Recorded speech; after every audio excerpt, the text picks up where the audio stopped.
Shalom, selamat sahabat para pemirsa Hope Channel yang dikasihi Tuhan dimanapun berada. Salam sehat. Kami dari Rumah Sakit Advent Bandung kembali menyampaikan seri pelajaran hidup sehat. Pada hari Sabat ini saya akan menyampaikan topik hubungan sosial yang baik. Topik ini sangat berkaitan erat dengan hati yang gembira dan pengendalian diri yang sudah kita dengarkan beberapa sabat yang lalu.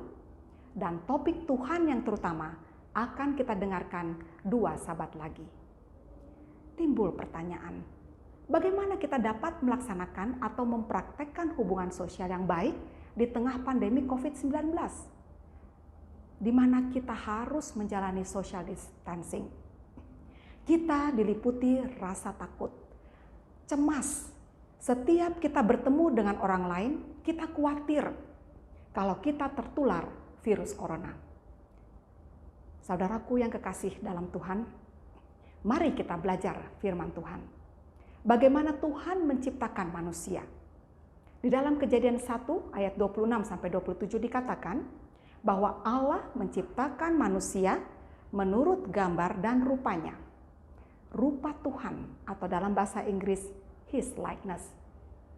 Kemudian di dalam Kejadian 2 ayat 18 dikatakan bahwa Tuhan berfirman, tidak baik kalau manusia itu seorang diri.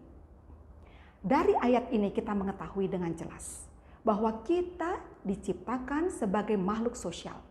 Kita membutuhkan orang lain di dalam kehidupan kita sehari-hari. Dan Allah adalah kasih. Oleh karena itu, sebagai anggota keluarga Allah, kita dipanggil untuk mengasihi, saling melayani, dan untuk mengampuni. Seperti Dia mengasihi, melayani, dan mengampuni kita. Aplikasi ini dapat kita lihat dalam 1 Korintus 12 ayat 12-30. Ayat tersebut menggambarkan bahwa kita semua berfungsi seperti tubuh kita, yang memiliki banyak anggota tubuh, tetapi mempunyai hubungan satu sama lain dan harus saling melayani. Ada beberapa tipe kegiatan sosial yang dilakukan sehari-hari, baik antar individu, antar kelompok, atau antar individu dan kelompok, yaitu kontak primer, di mana dalam kegiatan sosial ini kita bertemu langsung muka dengan muka, berjabat tangan, atau menepuk bahu, seperti yang kita lakukan sebelum wabah virus corona. Dan yang lain adalah kontak sekunder, dengan menggunakan teknologi atau alat komunikasi seperti telepon, video call, atau Zoom. Itulah yang kita lakukan pada masa pandemi COVID-19 ini. Di sisi lain, ada 2 bentuk proses sosial yang ada dalam masyarakat. Yang pertama adalah proses aktivitas sosial yang disebut dengan interaksi sosial asosiatif, yang merupakan sebuah hubungan positif yang terjadi dalam masyarakat, di mana proses ini memiliki sifat membangun serta memperkuat jalinan solidaritas dalam kelompok masyarakat. Gotong royong, amalgamasi, bargaining, koalisi, joint venture.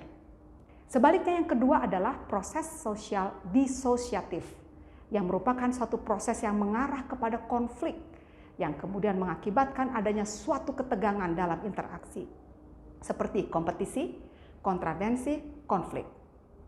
Semua kegiatan sosial itu membenarkan apa yang dikatakan oleh John Donne, "No man is an island." Pagi ini saya bertanya, apakah kita merasa sendirian? Apakah saudara merasa kesepian? Di sini ada 3 item loneliness scale. Kita boleh analisa diri kita sendiri. Berapa nilai atau di mana level kesepian kita? Dengan menjawab beberapa pertanyaan. Apakah Anda sering merasakan kurang memiliki teman? Seberapa sering Anda merasa tersisih dari kehidupan sosial? Dan berapa sering Anda merasa terisolasi dari orang lain? Lalu jumlahkan angkanya, skor batasannya adalah 6. Jika lebih dari itu, segera lakukan konsultasi. Apa yang salah pada diri saya? Apa yang harus saya perbaiki supaya saya tidak kesepian?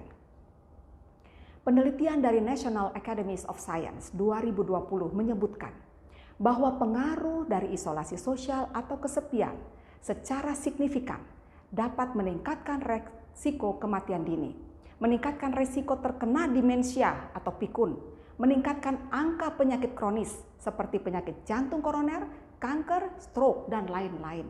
Mengapa? Menurut Cacioppo dan Hockley tahun 2003, bahwa orang yang terisolasi atau menyendiri akan lebih stres akibat kurangnya jaringan sosial dan dukungan yang diperlukan. Selanjutnya menurut Imordino Yang dan kawan-kawan tahun 2009, bahwa respon stres dari orang yang menyendiri atau terisolasi sosial dapat menimbulkan akibat buruk pada sistem neuroendokrin. Selanjutnya, dalam review artikel 16 Desember 2014 oleh Mary Claudie Audet dan kawan-kawan menyatakan bahwa stresor sosial menghasilkan sitokin proinflamasi yang memberikan kontribusi besar pada patogenesis penyakit. Di dalam tubuh kita terdiri dari jutaan sel. Dan di dalam sel ada yang disebut telomer, yang merupakan ujung kromosom yang terdiri atas nukleotida yang berfungsi untuk mencegah aberasi kromosom. Seorang ilmuwan bernama Elizabeth Blackburn melakukan penelitian genetika dan dia mendapat hadiah Nobel. Hasil penelitiannya menyatakan bahwa stres psikologi atau stres mental akan menyebabkan telomer memendek yang menjadi penyebab timbulnya penyakit keganasan. Ada penelitian lain yang dilakukan oleh tim dari Universitas EUH di Korea Selatan. Boleh lihat di gambar ini, mereka meneliti hubungan antara kepribadian seseorang dengan pemetaan mikroba usus yang dikenal dengan brain-gut relationship atau brain-gut axis. Penelitian ini dilakukan pada 672 orang dewasa berusia 23 sampai 29 tahun. Mereka meneliti perbedaan dalam hal berpikir rasional, emosional, dan aspek sosial dari sikap seseorang. Hasilnya ditemukan bahwa stres dapat mengaktifkan produksi sitokin proinflamasi pada otak yang menyebabkan peradangan pada saluran cerna. Lebih jauh lagi, mereka menemukan bahwa mikroba usus pada seseorang yang stres didominasi oleh gamma proteobacteria yang memicu peradangan usus. Sedangkan kelompok orang yang memiliki kepribadian ceria, ramah, suka menolong, dan menghindari konflik ditemukan bakteri penghasil asam butirat yang tinggi. Dan ini merupakan agen anti-inflamasi dan mampu melindungi otak terhadap kerusakan. Bahkan mampu mengurangi kerentanan terhadap gangguan mental seperti depresi. Saya yakin kita semua tidak mau sakit. Tidak mau pendek umur karena penyakit, bukan?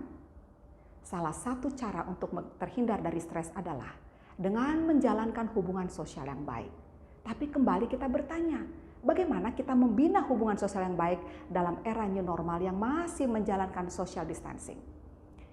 Kita sudah lakukan selama ini, yaitu dengan menggunakan teknologi untuk berkomunikasi satu sama lain.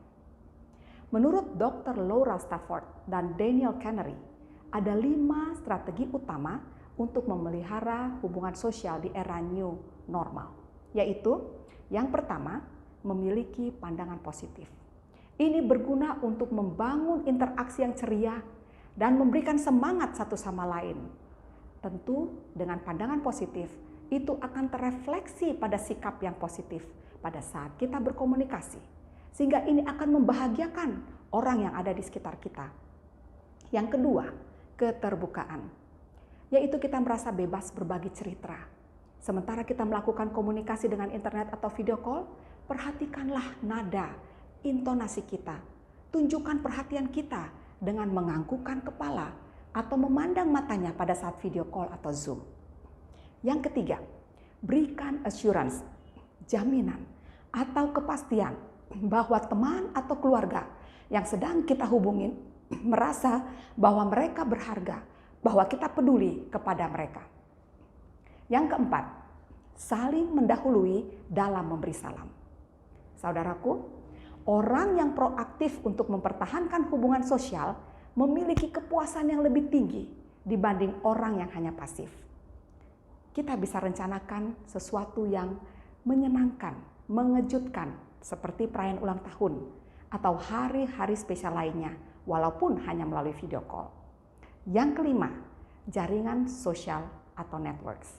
Ini dapat memperluas persahabatan, menambah lebih banyak sahabat, Dan kita bisa bicarakan, rencanakan hal-hal yang positif, yang membuat orang lain bahagia. Dan secara otomatis kita akan merasa senang. Kalau kita senang, bahagia, maka firman Tuhan dalam Amsal 17 ayat 22 menyebutkan, hati yang gembira adalah obat yang manjur. Tubuh kita akan memproduksi happy brain chemicals, yaitu hormon dopamin, serotonin, endorfin, oksitosin yang sangat membantu untuk meningkatkan aktivasi sistem imun tubuh kita sehingga kita tidak mudah sakit. Lebih dari itu, Yesus mengajarkan bahwa cara kita berhubungan satu sama lain memiliki implikasi spiritual yang signifikan di mata Allah. Saudara-saudariku yang kekasih dalam Yesus Kristus, lebih dari kesehatan dan kebahagiaan kita sementara hidup di dunia ini adalah kerinduan kita untuk hidup kekal bersama Tuhan di surga. Membangun hubungan dengan Tuhan tidak sebatas sering beribadah dan berdoa saja, tetapi melakukan kehendak-Nya. Di dalam Yohanes 15 ayat 12 dikatakan, inilah perintahku, supaya kamu saling mengasihi. Bila relasi kita dengan Tuhan baik, maka dengan keluarga dan sesama juga akan baik. Seperti yang tertulis dalam buku Ellen G. White, Special Testimonies to Ministry and Workers, volume 9, halaman 41. Semakin dekat kita dipersatukan dengan Yesus Kristus, semakin lembut dan penuh kasih sayang kita akan bertindak terhadap satu sama lain. Tuhan memberkati kita sekalian.